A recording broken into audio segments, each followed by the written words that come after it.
महाराष्ट्रातल्या भाजपच्या 8 उमेदवारांची नावं समोर, दिग्गज नेते मैदानात उतरणार.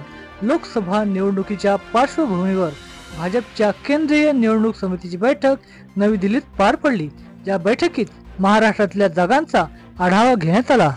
महाराष्ट्र भाजपच्या वतीने केंद्रीय निवडणूक समितीच्या बैठकीत 25 जागांचं सादरीकरण केलं गेलं. मागच्या वेळी 2019 मध्ये विजयी झालेल्या 23 आणि गमावलेल्या 2 जागांचं सादरीकरण या बैठकीत करण्यात आलं. या बैठकीला उपमुख्यमंत्री देवेंद्र फडणवीस, चंद्रशेखर बावनकुळे, आशिष शेलार, सुधीर मुनगंटीवार, चंद्रकांत पाटील, रावसाहेब दानवे हे नेते उपस्थित होते.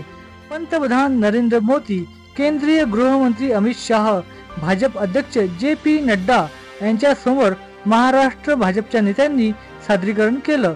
महाराष्ट्र भाजपच्या कोर कमिटीच्या बैठकीत 25 जागांवर चर्चा झाली.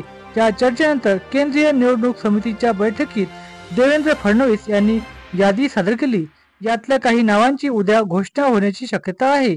भाजपच्या बैठकीत या नावावर शिक्कामोर्तब नागपूर नितीनजी गडकरी, जालना रावसाहेब दानवे, चंद्रपूर सुधीर मुनगंटीवार, पुणे मुरलीधर मोहोळ, सांगली संजय काका पाटील, भिवंडी कपिल पाटील, दिंडोरी भारती पवार, बीड पंकजा मुंडे इत्यादी नावावर उद्या शिक्कामोर्तब होण्याची दाट शक्यता आहे.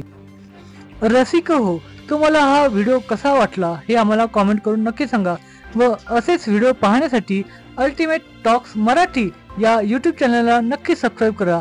धन्यवाद.